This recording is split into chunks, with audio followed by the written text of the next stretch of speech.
noticed. Well, if that was a plan, it didn't work. And of course, what we've seen is the resignation of Sir Kevan Collins, and lots of controversy over his plan for educational catch up. So I just want to start this evening by asking the question: was it the right plan in the beginning? I don't think anyone doubts Kevan Collins's educational pedigree. Former lead at the Education Endowment Foundation, and been influential in an awful lot of educational reform over the past decade or so. But he'd asked for considerably more funding than the government was prepared to commit. Um, were the government right to hold back given his plans? Were they the right plans? Did they hold back for that reason?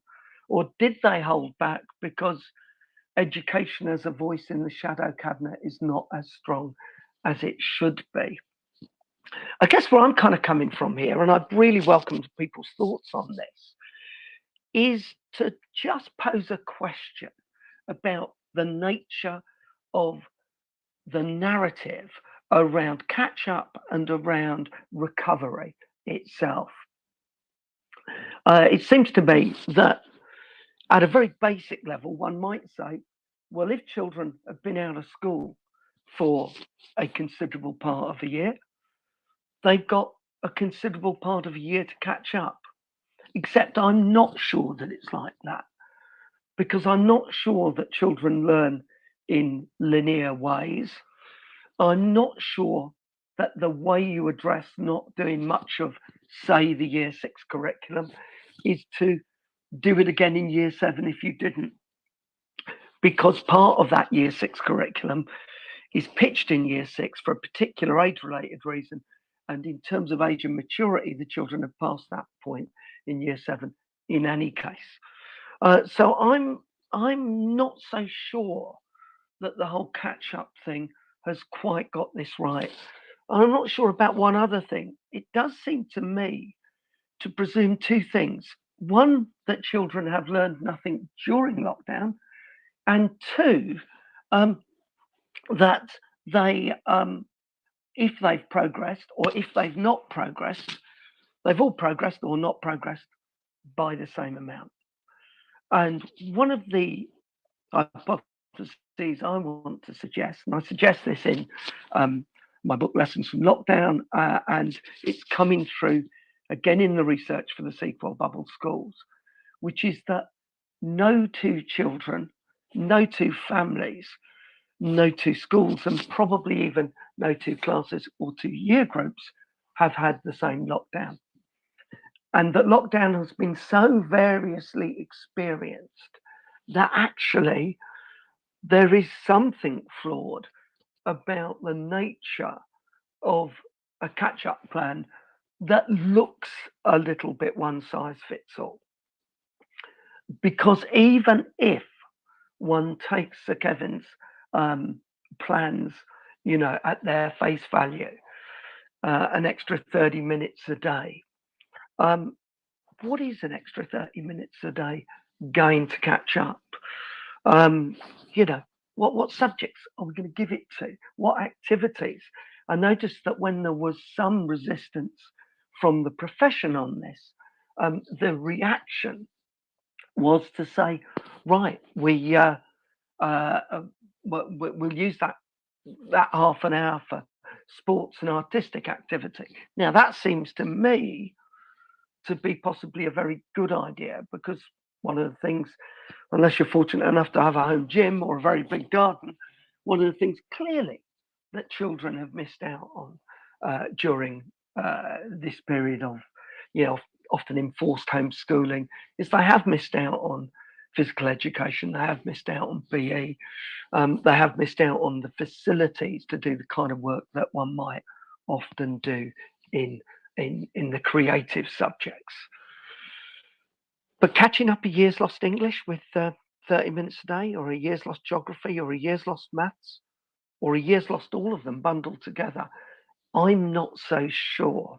Um, so I'm wondering whether we actually should really, around the whole lockdown thing, and I will, as I promised, get to curriculum in a few minutes' time, but I'm just wondering whether we've hit the right button at all. I'm wondering whether we need something that is much more personalised, much more bespoke, that actually follows from a kind of diagnostic activity with every young person, or at least every small group of young people, so that we really understand where our young people are when they come back from lockdown. And then we need to find ways to tailor responses that meet those individual and specific needs. But in any case, there is a part of me that says this, and I wonder what your views are here. I've got this strong sense that at least if children have missed out a part of the formal curriculum, let's say they've missed out on multiplying fractions in maths. I hope you won't ask me to do that now. But let's say they've missed out on that. I'm fairly confident, especially if it's reasonably early in their schooling, which I think it will be with multiplication and fractions, that they will catch that up in the course of their schooling. But even if that is a lazy approach, and even if we need to actually be more deliberate about that, and I get that, then it seems to me that the advantage is that we know exactly what they've missed. And if we know exactly what they've missed, it is not beyond our intelligence as school communities, as teachers, as professionals to ensure they catch that up. I'm not convinced we should be instructed or required to do so through extra time, although that might be necessary. I'm just not sure that's the conclusion. I think that's likely to be the solution for some, but not for others. But I guess what I'm kind of saying is with the fractions thing, we know they've missed it, we know they've got to learn it, we can address that. However, how does a 6-year-old catch up on a year's missed play dates? How does a 14-year-old catch up on the year they didn't spend jostling in the corridor? Because even in that autumn term and more recently, when they have been in the corridors, they've been at least a little bit socially spaced, not always 2 meters. Um, and, and the corridors have not been normal places. I have to say, as a secondary teacher by background, I used to quite like when they didn't jostle in the corridors. But the fact of the matter is, all of that ordinary human social development that happens when children are on the staircase, in the corridor, in the playground, on the play date, on the walk home from school, on the walk to school, all of those kind of things, I have no idea how you catch them up. And I think we need to think about how you catch them up, because it seems to me, I want to suggest, that kind of social recovery, that kind of social catch up is more profound and more important in many senses than mere curriculum catch up.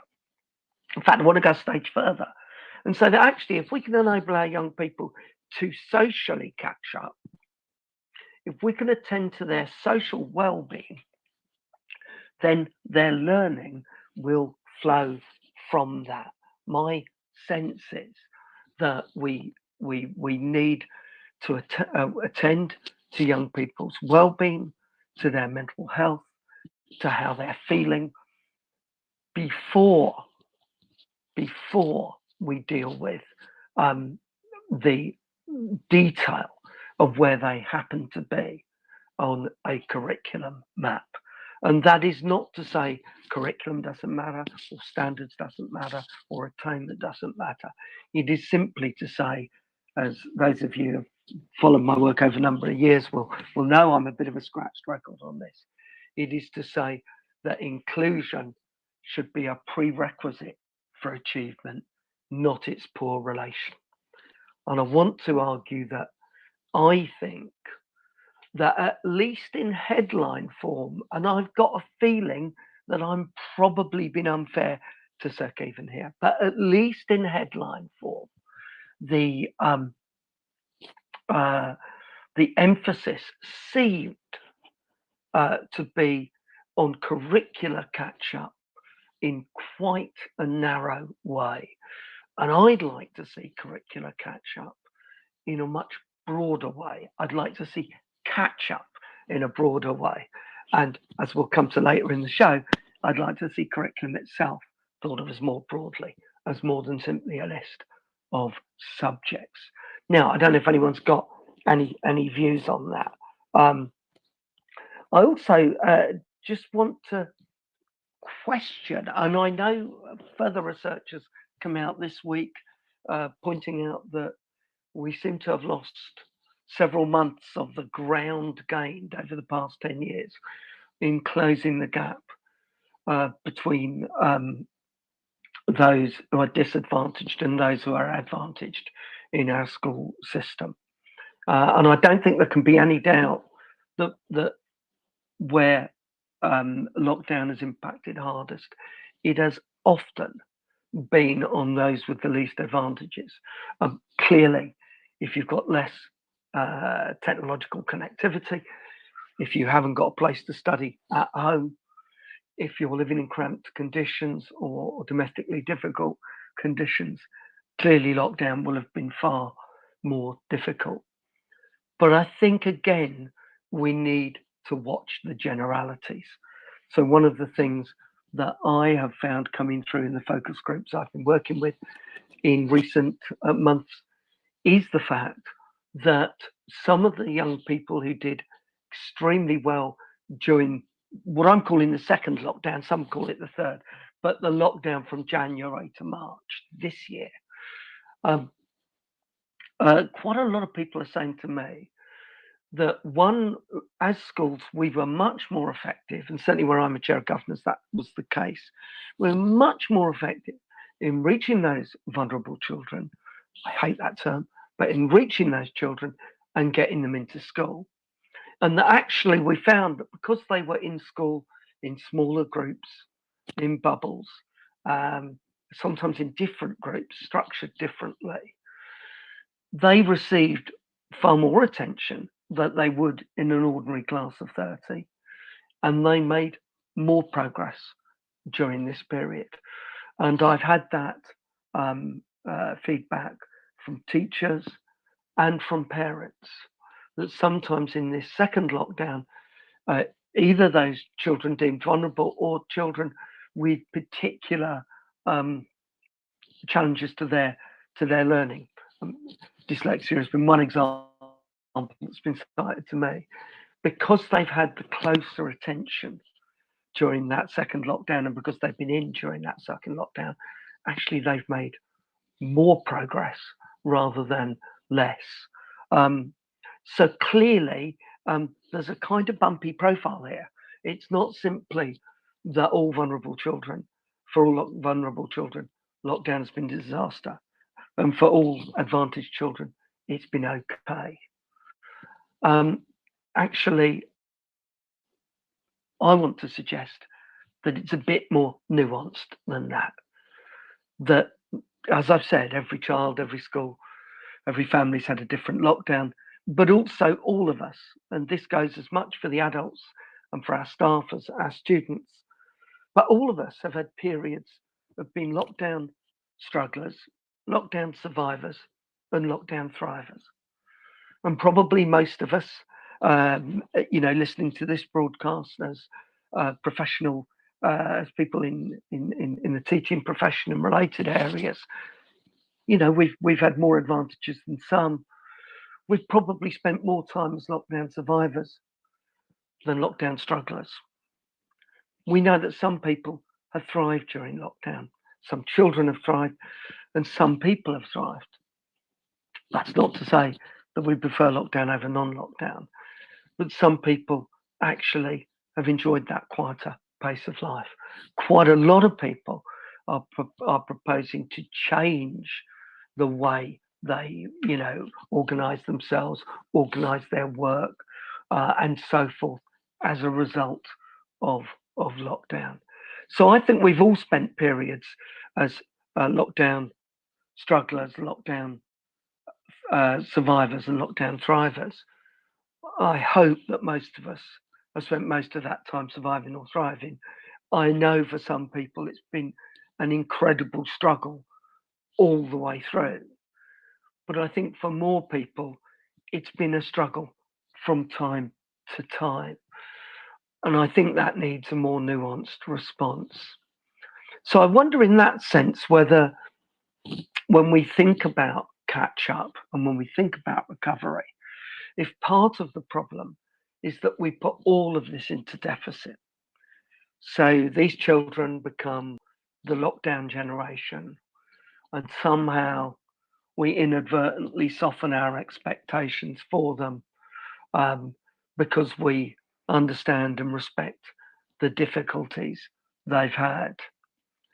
And I know that the best of the best in our empathetic hearts would do that.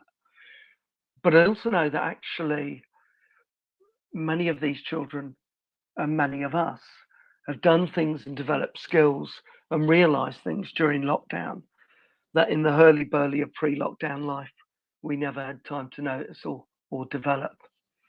So I guess one of the questions that I'd like to put out there now, I'd like to use a phrase that was introduced to me by a Hearts for Learning clerk. I do quite a lot of governor training in Hertfordshire, and uh, Tracy Middleton clerks for 37 schools. I think it's 37 if you're listening, Tracy. I do apologise if that number's wrong. It's certainly not far out. It's certainly not exaggerated. But she clerks for 37 or so governing bodies. And Tracy has taken to asking each of her governing bodies towards the close of their meetings, what are your COVID keeps? What, after all of this, are you going to keep doing that you only started doing because of lockdown? And if we think, for instance, and Tracy doesn't know whether she came up with that phrase, by the way, but I love a bit of alliteration. I think the notion of COVID keeps is a really useful one on two levels, because first, at a general level, it kind of reminds us that COVID isn't all, or the post-COVID agenda isn't all about catch up, about putting right, about addressing deficit. I think also some of it is about recognizing that maybe we've been pressed at a speed we wouldn't have chosen to be. We've been pressed to do a few things differently. And in seeking to do things differently, we've discovered new skills and new capabilities. You know, believe it or not, and you might not believe it listening to this show, but my IT skills have improved. The profession's IT skills digitally have improved remarkably. I think we'd all acknowledge that. To some degree, it may be in that some of the younger members of our profession have been the most skilled on some of the move to digitization. That may create an interesting change in power balance, in terms of our staff rooms and our classrooms, with some newer to the profession in many ways leading the way on digitization. I'm not suggesting that all the oldies are as bad at me when it comes to keyboards. I just want you to kind of think about those issues. What are your COVID keeps? What are you doing differently now that you didn't do beforehand? And what will you keep hold of? So I'll throw one out there.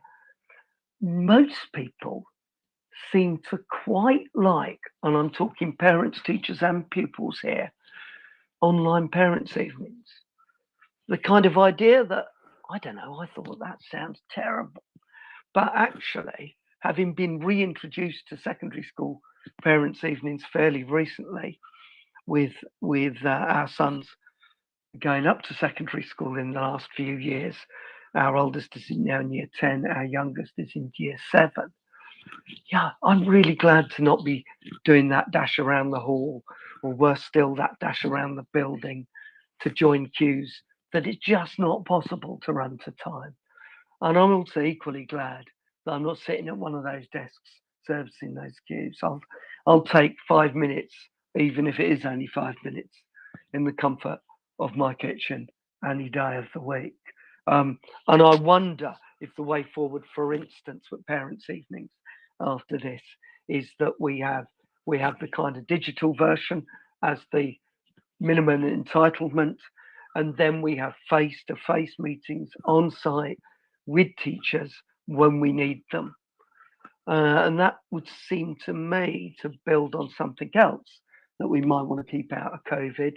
I don't know if you found this at your school, but an awful lot of people have said to me that they now have a better relationship with parents than they previously had. Don't know if that's your experience, but most have said to me that they now have a better experience than they had previously. And in fact, that deeper parents experience is often with parents who perhaps in first lockdown we were still thinking about as hard to reach. Um, and always a phrase that I think rightly quite a lot of people have been critical of. Perhaps too hard to reach, or too hard for us to go that extra yard to reach. And I don't mean as individuals, I mean system wise. Um, but it does seem that a lot of my colleagues are now certainly talking about having richer and deeper relationships with parents, including parents that they didn't have great contact with previously. So that's something that I'd like to put out there off the back of Kevin Collins's report, and then the government's response to it, which was to fund a fraction of the amount that was requested. Um, I suspect that the reason for the non-funding wasn't for deep pedagogical and educational reasons. I suspected it might have been the amount of money in the pot.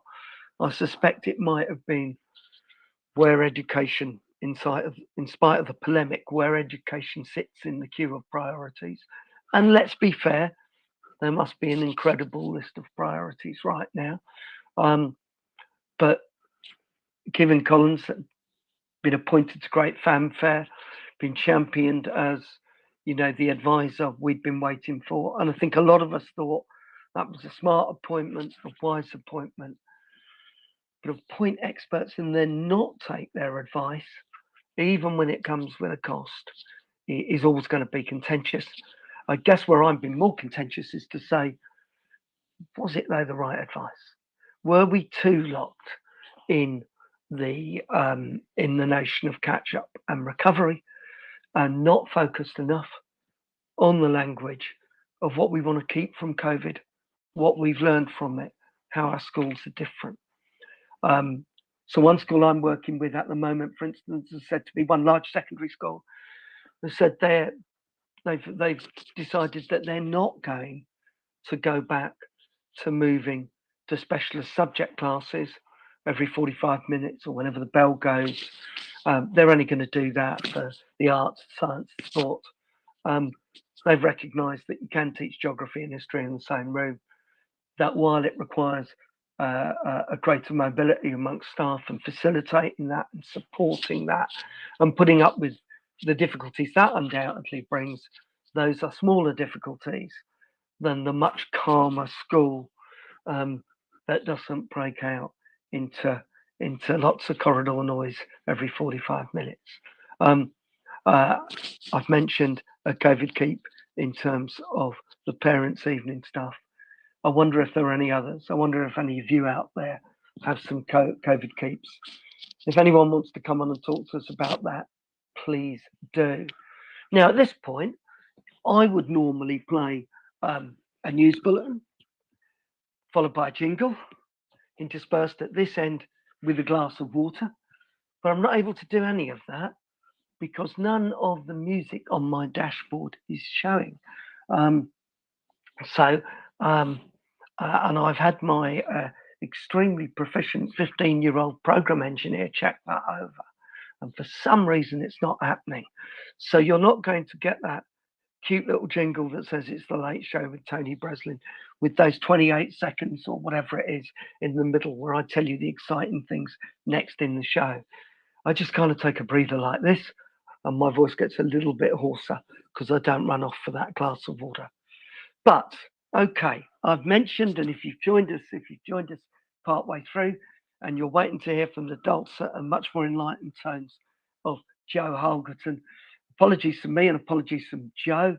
Joe was ill yesterday, didn't wake feeling in the best of form today, and is working his way back to his best. We'll have him back on the show as soon as he's ready to join us.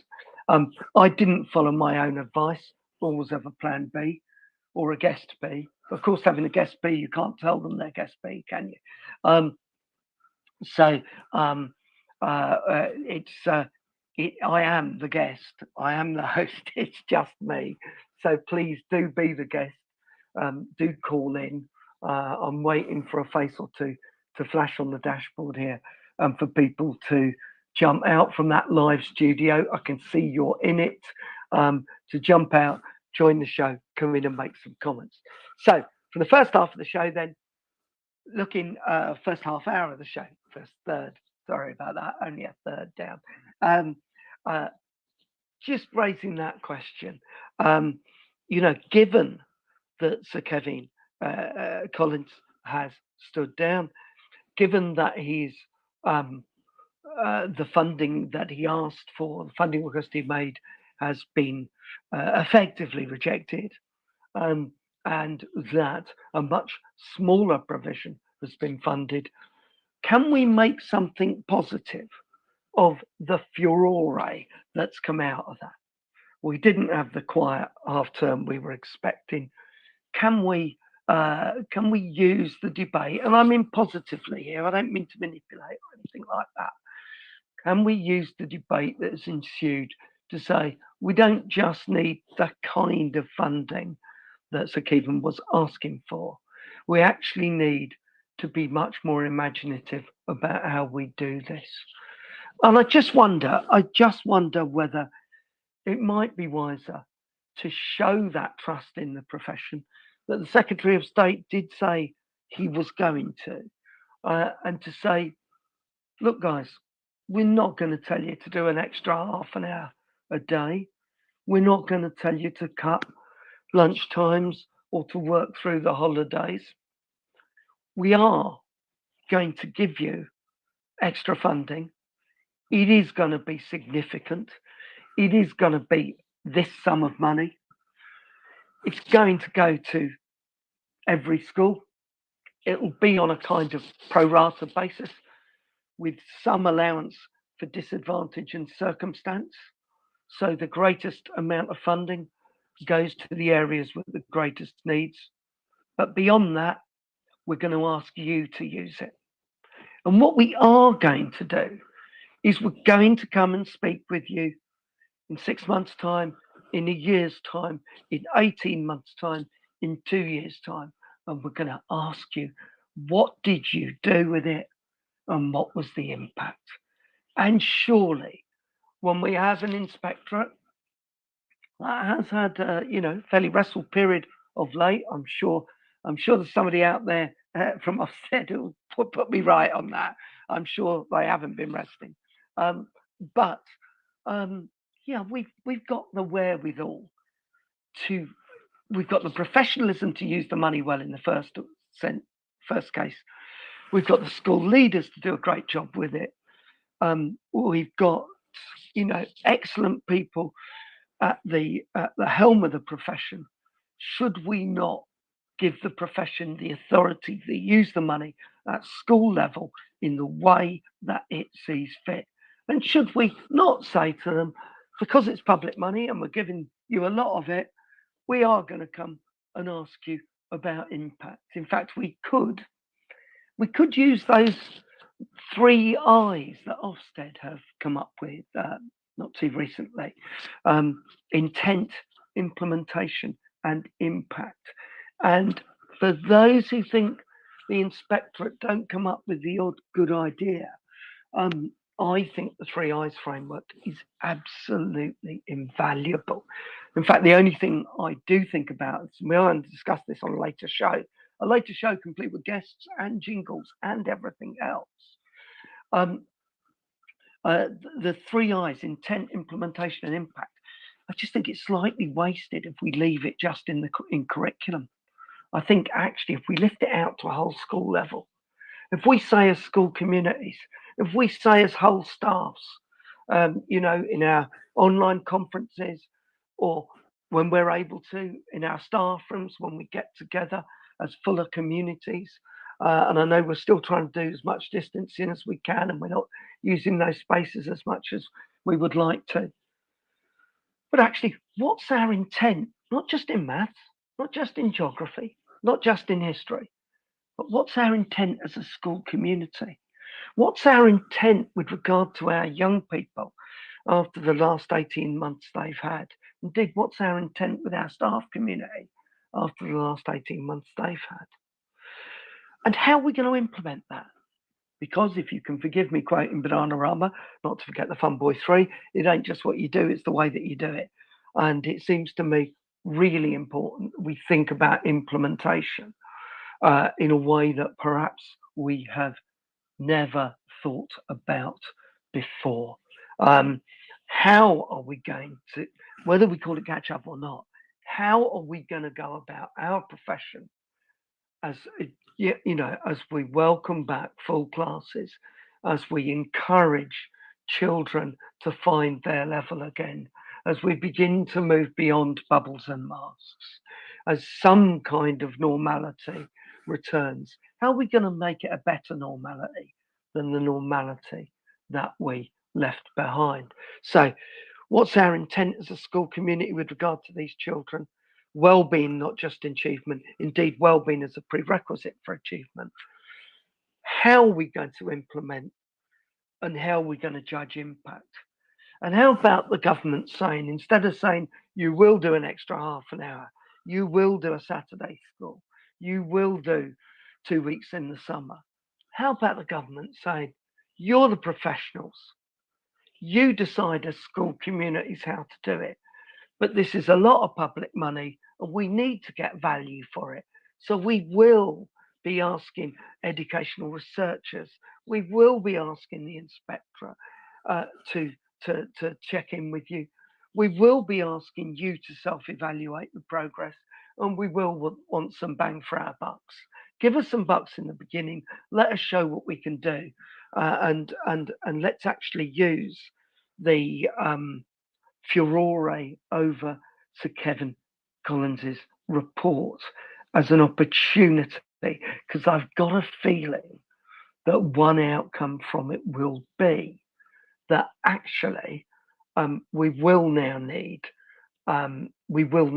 see more funding coming in than we would have, or we were seeing, was it last Wednesday, or something like that. Okay. Now, as I say, our best wishes to Joe. I want us to spend what is now pretty much the second half of the show talking about curriculum. And in a sense, if I may, I mean, a completely unreasonable thing to do on a Sunday evening of a half term. And it would only ever be done by somebody who's not teaching tomorrow. So I do apologise. Although my wife's ahead, and she'll be straight back to task, I can assure you. Heads haven't been off task, I think, at any break since the beginning of the first lockdown, and I know very many teachers haven't. But I want to talk about curriculum, And I want to set almost a kind of little mini, a kind of doodle task just over the next 20 minutes or so. If there's a bit of paper near you, there'll obviously be a keyboard near you. If there's a screen near you, there obviously will be. Whatever way you take your jottings or do your doodles, and whatever setting you're in. So if you're in primary, if you're in secondary, if you're in special, if you're in alternative, indeed, if you are a homeschooler, or if you work to support homeschoolers, could you jot down for us? Could you think through for us the qualities of a great curriculum? If I was to say to you, you can have no more than 5 qualities. People who look at a lot of my stuff know that I'm usually obsessed with the power of 3, with reducing everything to 3. I'm going to be generous this evening. I'm going to say it's 5 a day today. But if you could come up with 5 qualities for a great curriculum, what would they be? Stick them in the chat for us. Let's see if we can see some, and give us some idea of what you would like to see in a great curriculum, and maybe just put in brackets a P afterwards for primary, an S if you're in secondary, an A if you're in alternative, a H if you're a homeschooler, or an SP if you're in special, just so I know where you're coming from, right? But up to 5 qualities that you'd like to see in a great curriculum. And what do we mean by curriculum? Okay, let me just offer some observations here. I've recently done a piece of work with a group from based in the United States, Jonathan Tavis, Michael Weisbeck, and Zoe Kemper. They're part of something. They're the founders of something called the Augmented Society Network, which has grown out of the RSA in the US, and they have put together a piece called an opportunity to reimagine learning. And they've brought together something like 15 or 16 of us, grandly described as educationalists, but from across the globe. We've each contributed or shared the contributing of a paper to this document about the future of learning. And my contribution was on assessment and curriculum. And by background, I was for a period a curriculum advisor in the London Borough of Enfield quite some time ago. And when I was at the Citizenship Foundation, where I was for almost a decade, we talked a lot about curriculum because it was the curriculum we were trying, not always successfully, as you'll have heard in my discussion with the League of Rome and the citizenship community a couple of weeks ago. Not always successfully, but trying to break into this curriculum and trying to get people trying to break in with this new kind of subject citizenship. And I guess that when you try and change a curriculum, you begin to ask questions about curriculum itself. So I'm going to offer a few observations on our curriculum. You are not at all obliged to agree with them. In fact, a bit of healthy disagreement would be great. But I want to make some suggestions, although I'm chair of governors in a primary setting, Bushy Primary Education Federation. Good luck for this week, everybody out there. But I'm a secondary practitioner by background. Most of my teaching work and my academic work has been in secondary ed and to a lesser degree in FE. And I just want to offer some observations about the secondary curriculum from my point of view. And I say this as a former A-level principal examiner, a former GCSE chief examiner. I want to say, first of all, that we have mistaken number of subjects for breadth. I do not think that a curriculum that involves the study of 8, 9, or 10 GCSEs is a broad curriculum. I think it's a narrow curriculum. And why do I think it's a narrow curriculum? I think it's narrow because I want to suggest that it's in being 8, 9, or 10 GCSEs, it's 8, 9, or 10 variations on a theme. It's a great curriculum if you like GCSEs. It's still not a particularly broad one. It's just one you'll do really well at. I want to suggest that we need to rethink breadth, and we need to rethink curriculum, and we need to rethink assessment. Those are our three big changes. Now, what do I mean by that? Well, rethink curriculum, and this is a message to our friends at Ofsted, and I have a number of friends who are Ofsted inspectors, and some of the HMIs I know are amongst the finest professionals I know, so I preface that. But I do think that the new inspection framework risks being a missed opportunity, because in the welcome return of curriculum to the Ofsted map, to Ofsted's thinking, to this return to the purpose of education, it looks like we're reducing curriculum to a list of subjects. And I want to say we need to rethink curriculum. Curriculum is far more than the timetable. Curriculum is far more than a list of subjects, especially in secondary. Curriculum is not just what we do, it is the way that we do it. Curriculum is formal and informal. Curriculum is the assemblies and the tutorials, as well as those things that we reserve to call lessons. Curriculum is everything that our children engage in from their moment of arrival till the moment they leave. That includes the enrichment afterwards, the lunchtime activities, and everything else. So my first plea on curriculum, it'd be great if I had Joe here to have the conversation with. And if you want to join in the conversation, you know what to do. But one, let's rethink the notion of curriculum.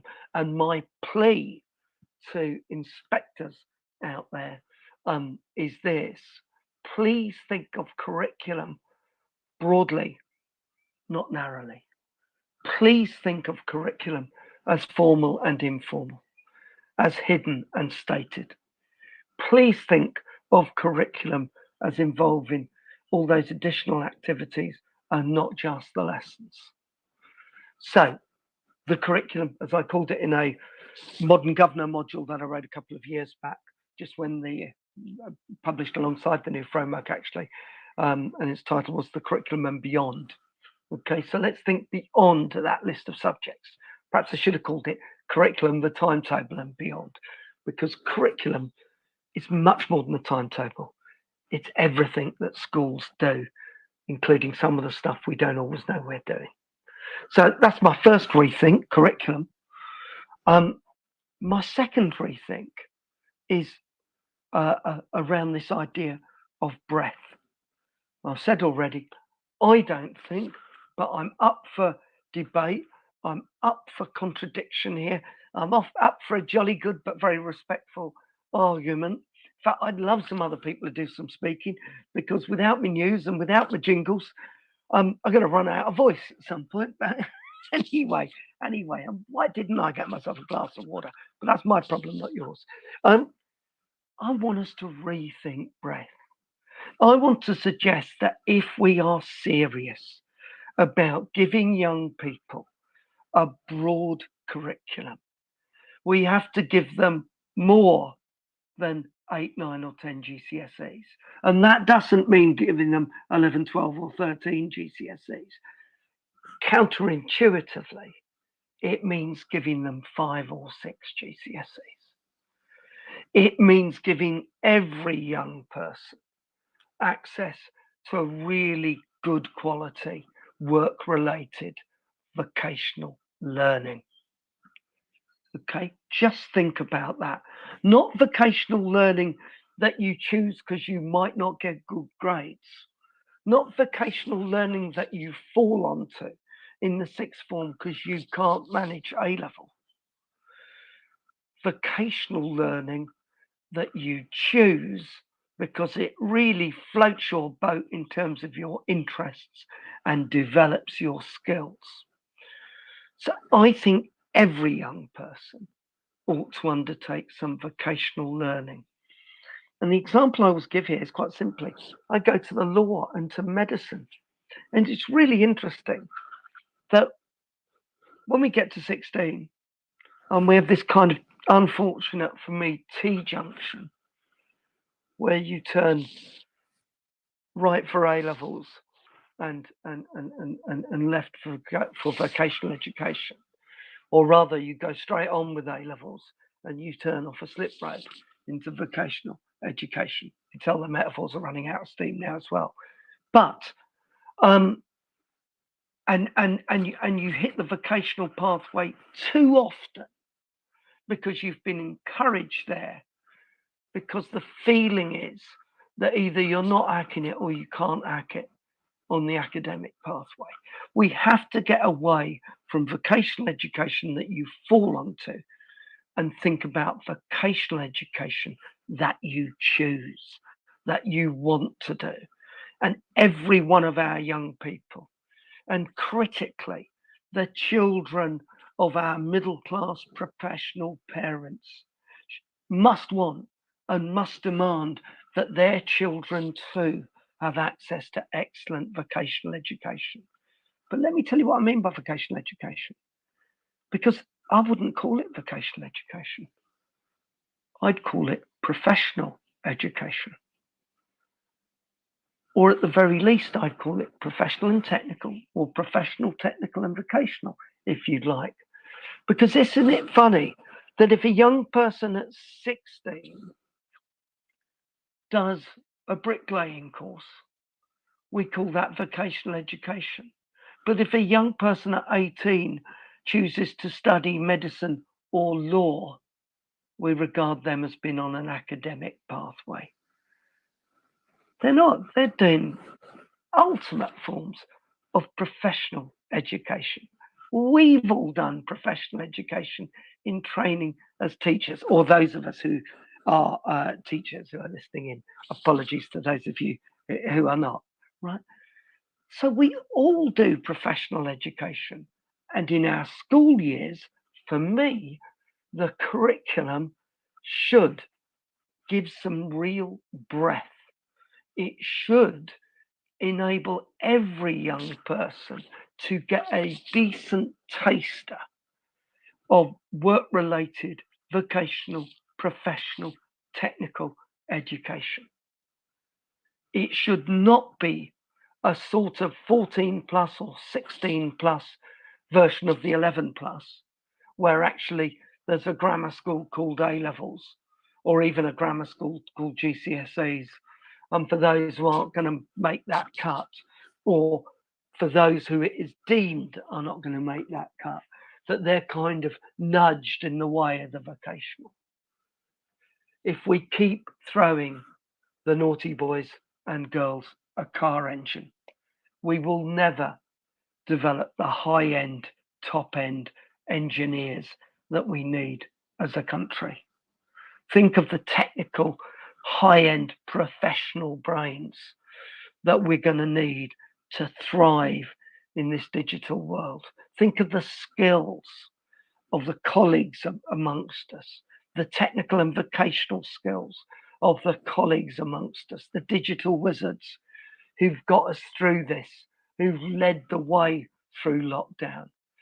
Think about that, and let's, bear in mind that all our young people should, I would argue, from 14 be getting a decent taste of professional, technical, and vocational education as a part of the breadth of their curriculum. Another thing that I would want every young person to get as a part of that breadth, and there are two other things, is but you'd expect me to say this, and I've got skin in this game, as many of you know, but I would want every young person to get a real sense of citizenship and community education. In education for citizenship engagement, education for active citizenship. This was something that Mick Waters, both at the Curriculum Foundation and when he was the curriculum lead at the late lamented Qualifications and Curriculum Development Agency, and before that QCA. This is one of the things that Mick really championed. Yeah, we're not just preparing young people to be employees. That's vital.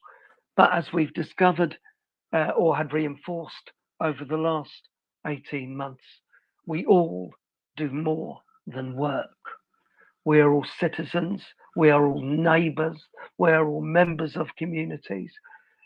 And doing that stuff successfully, members of families, doing that stuff successfully doesn't actually happen by accident.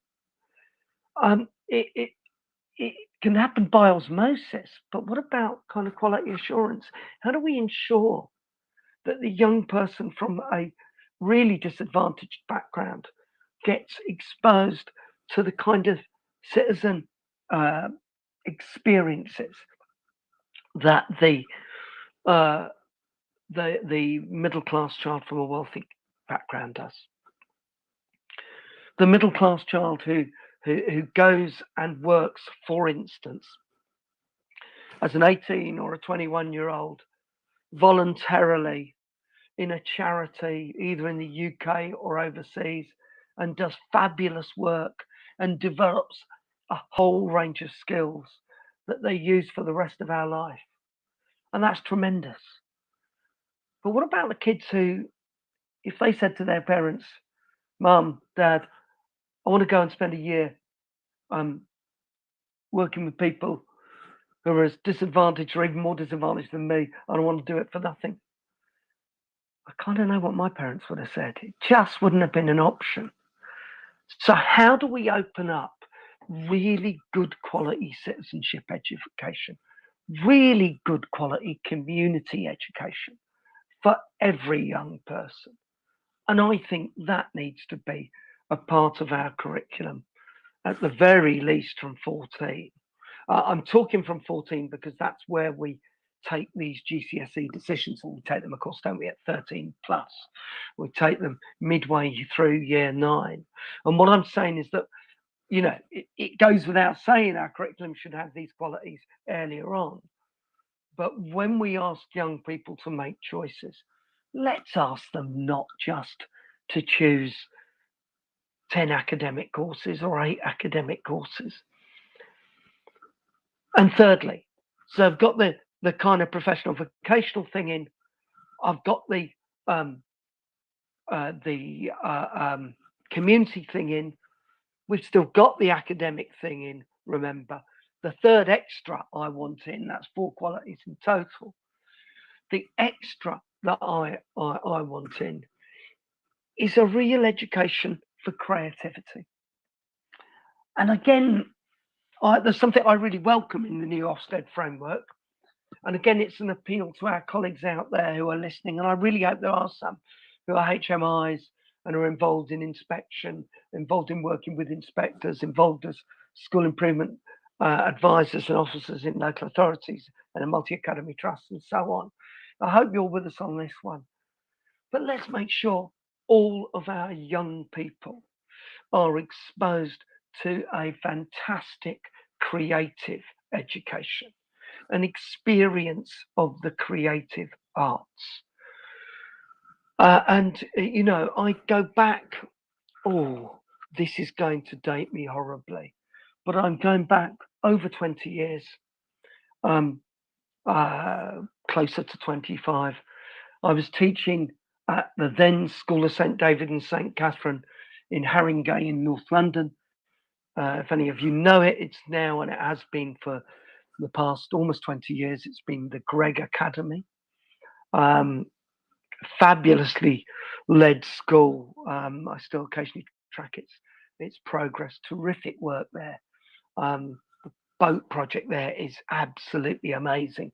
But I'll let you chase that up. But I remember we had a fantastic head of drama. I hope she won't mind me naming her, a woman called Jill McNeil. And every drama lesson she gave was in every sense a performance itself. And the reason I know that is that she once took over from me. I was in the leadership team there, and I'd got what was for me the nightmare, a drama cover and a double drama cover. And she came to the rescue, a bit like the way Tom Rogers comes to the technical rescue of my talk radio shows. She came to the rescue as the head of drama who'd dipped herself in for the second half of this supply cover without letting me know. Oh, I've never been so relieved when she came through the door. And I stayed for the remainder of it. And it was this most fantastic performance. But the reason I bring Jill in is this. She organised a theatre trip for the sixth form. And we went to see Guys and Dolls at the National, at a show that has now become, passed into theatre legend. And Jill used to run a theatre company, I don't know if she still does, in Barnet herself. And we came out and we got back into the coach, the minibus. And she just said, I want you all to know. And it was 15 students, a couple of members of staff, so we were very privileged. She said, I want you to know that you've just seen the creative arts at their very best. And as long as you live, you may never see them quite this good again, or you may see them even better still. But for me, curriculum has to, at every level and every opportunity, promote and sponsor and support creativity. And actually, it's one of the pities that Joe Holgerton's not able to be with us this evening, because few people have done more to champion the place of creativity in education than Joe Holgerton, because for a long time he was when I was at the Citizenship Foundation, Joe was the education lead. I'm probably getting all sorts of job titles wrong here, at Creative Partnerships. And after that, he led on education, or creative learning and development, as they described it, at the RSA. So Joe must have held both of those roles for over a decade in total. We must have creativity at the heart of the curriculum. And the missed opportunity, and I say this as an A-level sociology teacher by background, is cultural capital in the inspection framework, or it risks being a missed opportunity. Because if you say to me, what do we mean by cultural capital? I mean developing the kind of knowledge and skills and experiences, and that word's really important, to enable young people to be exposed to, not just to feel incredibly enriched by whatever cultural setting they're in, but to experience a range of cultural settings that actually would have otherwise been beyond them, that they wouldn't have experienced. So let's encourage students to celebrate their culture, and let's encourage students to celebrate a plethora of cultures, and let's enable them to do that by exposing them to a range of cultural experiences, and let's develop their cultural capital in that way. And I'll give a tiny bit of biography on this one here that illustrates both of my points about the vocational and the creative domains in curriculum. I went to a school in northwest London, in Harlesden, northwest London, and in many ways enjoyed incredibly enjoyable education, and many of my deepest friendships are with friends that I made then. But actually, it was a school that it was a boys' school, and it focused on the production, if you will, of young men for apprenticeships in the in areas like Park Royal and North Acton and the Great West Roads, if you know that area of northwest London. And virtually all of my friends are now in skilled trades, and virtually all of them got their start in that way. But actually, in the option columns, midway through year 9, English literature was, think of my point on creativity, English literature taught separately from language in the option columns was up against metalwork in a boys' school in Harleston.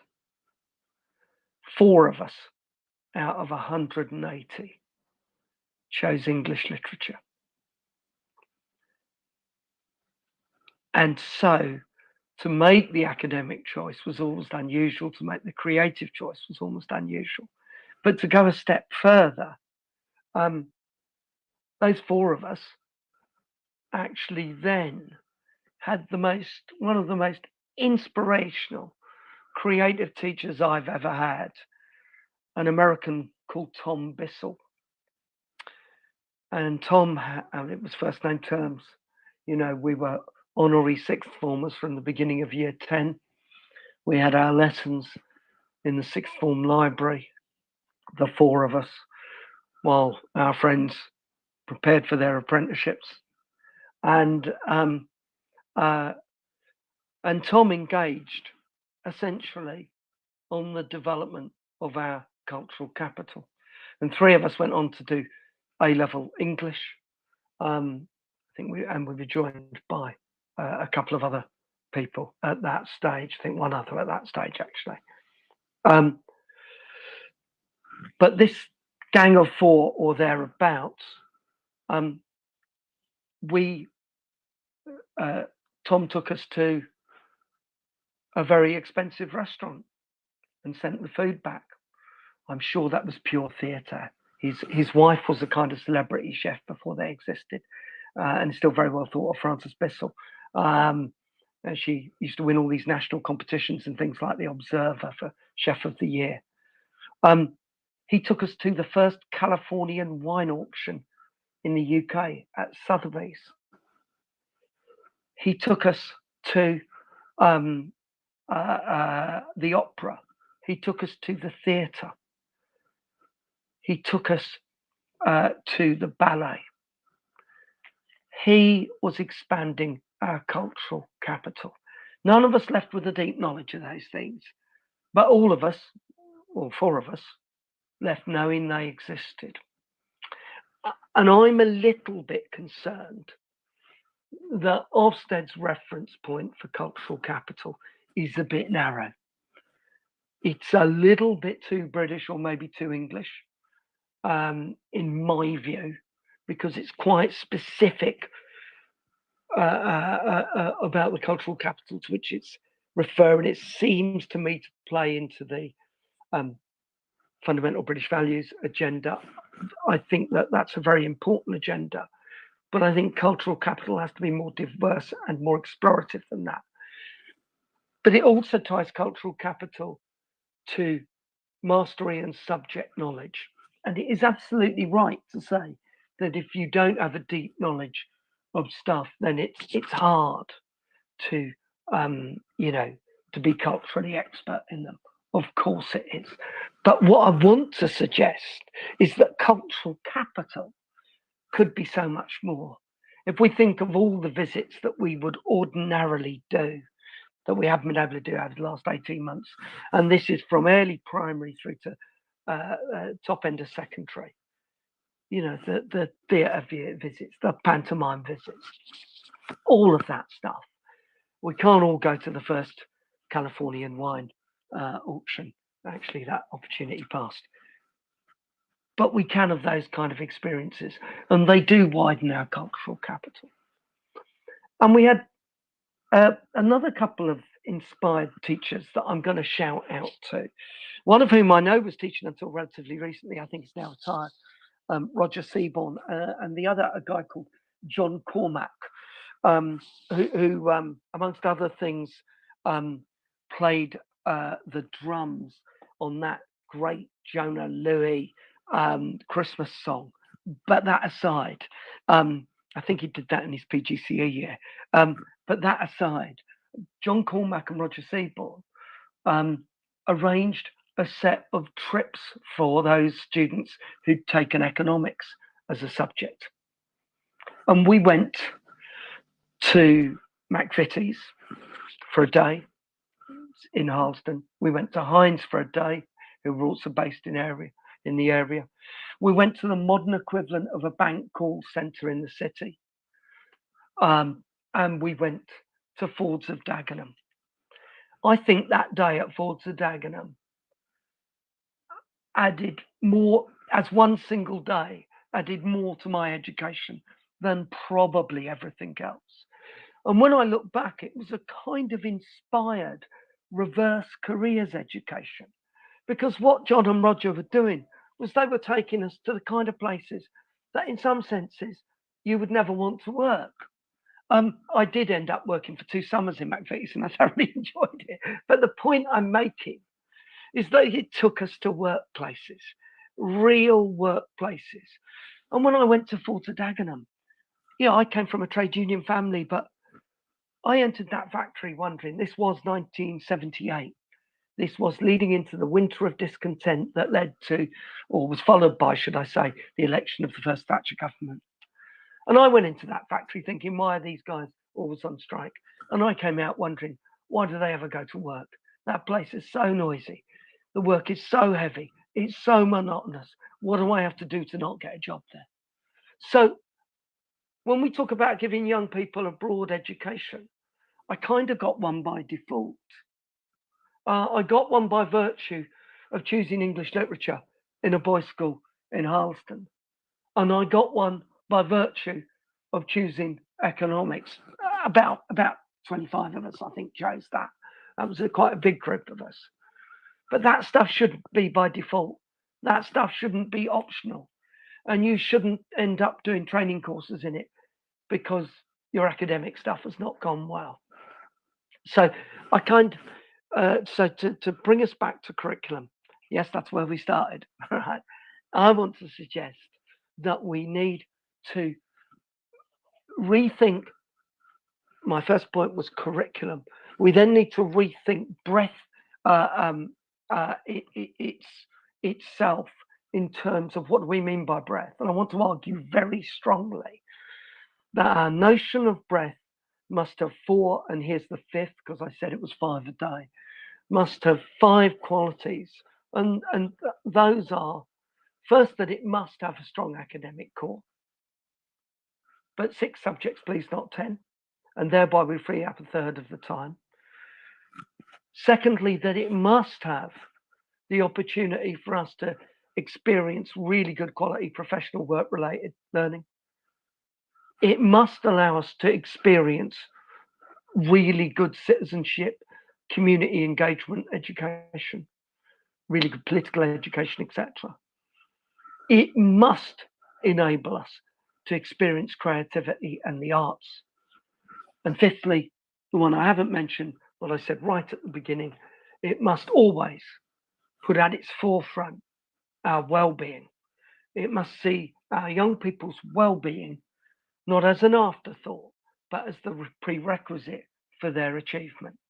Attend to young people's well-being, attend to their inclusion, and attainment and achievement, I would contend, has a much, much better chance of following. So I've talked about the fact that we need to rethink the word curriculum, the first of my 3. I've talked about the fact that we need to rethink what we mean by breadth, and I've made a plea to Ofsted Be broader in what you mean by curriculum. Be broader in what you mean by breadth. Be broader in what you mean by cultural capital. Listen to the profession on some of these things. And of course, to deal with all of that, what we must do urgently is rethink assessment. So we must rethink what we mean by curriculum, what we mean by breadth, and what we think of assessment. And so if I just spend, our remaining 15 minutes or so, I want to talk about assessment. I'm still, by the way, waiting for those little circles. But I've got what 7 lights here that are meant to flash when people want to speak to me. None of them have flashed yet. Now that may be because you're all asleep. But there are people still joining the conversation. So I hope someone's awake out there. In fact, I hope somebody may have heard this. And I do apologise. It is necessarily a monologue because Joe Halgerton hasn't been able to join us. After all, we wish him the best, and we'll hear from him in a couple of weeks' time when he'll put all this stuff I've been talking right. And also, we haven't been able to load either the news bulletins or the jingles that give you a break from me and give me a break from speaking. So I want to use my last 15 minutes or so talking about assessment. An assessment was in some ways where I cut my teeth as a young teacher. I started examining GCSE and A-level sociology or social science at GCSE in about my 3rd year of teaching. There was some regulation at the time about how many years you needed to have taught, and to say I was on the boundary was an understatement. But I began to get involved in a wonderful community of teachers called the Association for the Teaching of the Social Sciences. And anyone out there who's starting out on a teaching career, I'd urge you to get involved in the subject association if you're in secondary for the subject that you teach, or the subject education where you're most keen to either develop your skills or where you feel you're strongest if you're in primary. Subject associations are a fantastic autonomous engine for teacher self-development that long predated the suggestion of that as a new idea a few years back.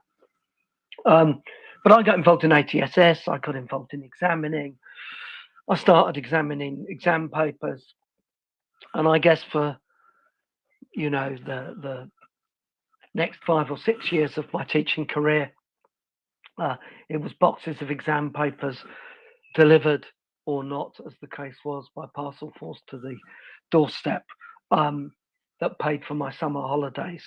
Never went anywhere expensive, I assure you. But marking papers deep into the night, one of the unthought of 0 hours workforces, our examiners,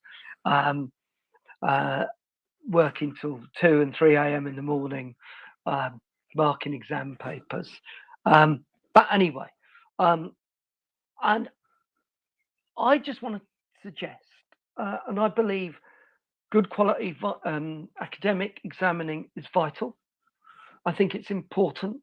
I do not think, and some of you will disagree with me on this, I do not think exams are a bad thing. I think they're a bad thing if we use them, and we use them as the only thing to judge the running of an educational system or the success of an educational system. Then they're a disaster. Right? But the idea that young people should be periodically assessed, that assessment should be both formative and help them onto the next stage in their learning. And if we're all lifelong learners, as I hope we all aspire to be and we want our children to be, then assessment should always be formative because there should always be a next stage. If that is the case, then we need assessment. Of course, it needs to be summative because it needs to tell us where we've got to at that particular point or at particular points. So I'm not going to say, exams bad, non-exams good. But what I am going to say, and this is particularly an issue in secondary, and I am going to say it's particularly an issue at the end of Key Stage 4 or in Key Stage 4. If we are going to define the whole of the secondary curriculum by one single form of examination, if we are then going to say young people are either successes or failures because of their performance in that one single form of examination, and if then we're going to add all the young people's scores together and say the school or the teacher or the department is a success or a failure because of one single form of assessment, I'm going to put it to you, we've got it wrong. The lunatic of assessment has overtaken the asylum, the school, the Centre for Education. And of course, when Amanda Spielman started her work on the new inspection framework, that is exactly what her early speech has said. And we should, and I think she will welcome it, we should hold her to account on that. She said that we've been teaching too much to the test. She said that she wanted schools to again celebrate the purpose of education. This is why curriculum is back at the heart of the inspection framework, because curriculum, as I said at the beginning of this entirely unintended monologue, right? Curriculum is what schools do, right? I think that Ofsted are taking it simply as a list of subjects. I think as schools, we are tending to take it as a list of subjects. But I think our biggest problem then is that we're attaching it to a single form of assessment. And I just want to, and this is the point that I make in the American paper that I referred to, that is formally actually published in a couple of weeks' time, but is on the RSA website. If you look for it, it's called something like An Opportunity to Rethink Learning. I'm never good on the titles of things that I've contributed to. But my paper in that is the assessment focused paper.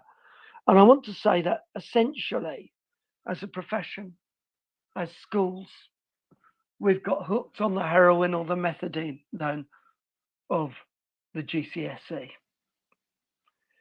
As subject leaders, we've got hooked on it. As subject developers, we've got hooked on it. Let me make a confession. I was one of the people who led the campaign for GCSE citizenship studies. I'm one of the people who helped write and develop the early specifications and arrange for their trialling. I'm very glad that in an environment where GCSE is the only show in town, that actually there is a GCSE in citizenship studies. I'm also very glad that it's growing in popularity, that more people are studying it, and that more than young people are succeeding at it. But what I want to suggest is this. We should never have been forced to have to develop a GCSE to win status on the curriculum. Because what I was saying to colleagues 15 years ago when we were doing this development work, I was saying, colleagues, we do not have an option not to fight in this game, because we have to fight the battle on the terrain we're on. And unfortunately, the only show in town is GCSE, and we need our own. And I'm also alive to the reality that if, say, for instance, a host of subjects who might not be best naturally suited to the GCSE examination, let me take art and let me take geography, let me take art and let me take technology as examples. If you were, and I just posed this as an open question, and my good colleague on the board at Bushy Primary Education Federation, and colleague as a secondary teacher, Steph Cooper, said, look, she's a GCSE art examiner, senior examiner, leading figure in the art education world. Look her up, fantastic artist herself. Steph says, look, it's absolutely vital, and really great stuff goes on in GCSE art. And having been to her students' show at St. Marleman School for Girls, State Comprehensive in Marylebone, I can attest the work is absolutely superb. But here's my argument. My argument is not that art and citizenship studies and technology shouldn't have a GCSE specification. Every subject should be possible to assess on an academic template. But no subject should be forced, should have to develop a GCSE template because it would lose status if it didn't have one. And no subject should fear losing one. Because let us say our art colleagues said, look, GCSE is great, but we'd really prefer assess it this way. And I'm certainly not going to presume what that way would be. And let's say our technology colleagues said likewise. And let's actually say that our geographers said, the GCSE as is not really what we want because we want to capture all this field study stuff and so on. And let's say our sociologists said, this doesn't really capture research. And people began to be innovative about developing forms of assessment. And we began to assess young people in multiple ways, not just in a single way. Then I want to argue that we could say we had a broad curriculum. When we can say that all of our young people at that key point at the end of Key Stage 4 are assessed in 3 or 4 ways rather than one way, we can say we've got a broad curriculum. Until we get to that point, we are forcing everybody into the same dance. And all I'm asking for, I'm not saying that a broad, balanced academic education shouldn't sit at the core.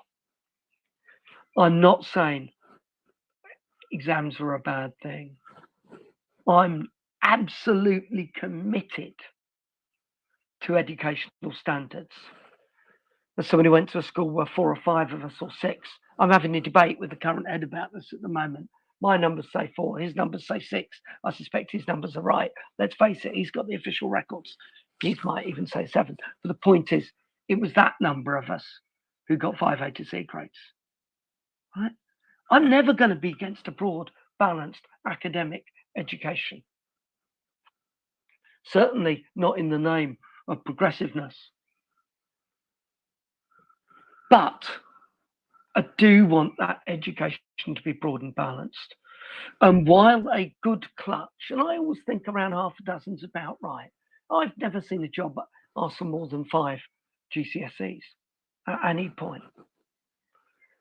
Right? And wouldn't 5 A's be better than 10 D's? I don't know. I know. Sorry, we've gone to numbers now. But wouldn't 5 9's be better than 10 3's? I just fear that we are we're forcing our subjects into a narrow template, we're forcing our curriculum into a narrow template, and then, as I say, we're all becoming dependent on the kind of fix of assessment. And I'll kind of finish here, if you wanted evidence of that, look at what happened when it was announced that written papers and GCSEs and A-levels were not cancelled last year. Written papers did not take place. That is not the same thing. Right? And grades went up not because of grade inflation or teacher subjectivity. Grades went up because there was a grade spike, because we necessarily had to assess stuff that was never designed for that kind of assessment. And if you were given a week to write an essay, you'd expect it to be a better one than one you'd do in 45 minutes in an exam. So let's forget all that nonsense. That was a wonderfully rigorous assessment progress born out of emergency last year. But when we cancelled the written papers, parents and young people, many of us in the profession said, what are our young people going to do without their exams? I tell you, listeners, if they'd have cancelled exams when I was in the old fifth year, I really am that old, there would have been parties in the streets. I can tell you there'd have been parties well into the 90s, probably not the noughties. But has the pendulum swung just a little bit too far? When actually young people are worried about what somebody in 5 or 10 years' time might think about the grades they've got, rather than what their learning has been, what the personal qualities and abilities they take forward from their education are. Might that not be a better way to go forward and for them to think and look back on their education? Because, for any young people listening who've recently, are doing their exams this year, worried about similar stuff, I don't doubt my focus groups are already telling me in my work for bubble schools, the sequel to lessons from lockdown. I don't doubt we're going to see some kind of replay on this. But while it is vital, absolutely vital, to have a good set of academic grades, I want to suggest to everybody listening that it is of itself insufficient. We need our young people to have an education, a curriculum that is much more broad, much broader, much more stimulating, and much more engaging than a set of grades will ever convey. Let's begin let's use this opportunity as we come down out of lockdown to shine a light. In primary, we'll have had a couple of years without SATs. Has the system fallen apart? Now, I am not against SATs, believe it or not. I know some colleagues will be. We've had 2 years without them. System has not fallen apart. We need to think about whether our dependency system-wide, and this is a plea to policymakers, school leaders, and everybody across the system, our dependency on examination and assessment may just have got a little bit out of kilter. Let's remember, education is for a life. It's for a multitude of things. It's not just for work. It's for leisure. It's for everything that our young people do beyond education. Let's rebalance it. Let's rethink breath. I'm going to stop there, and I'm going to say it's been fantastic having the opportunity to share this evening with you. Thank you very much for listening, and do let us have your thoughts. I hope you've enjoyed it. And next week, it comes with a free jingle and at least one news bulletin. This is Tony Breslin saying good night. It's the end of the late show, and I'm off for a glass of water and probably something stronger. Have a great evening. Goodbye, good night, have a lovely week, and a good half term.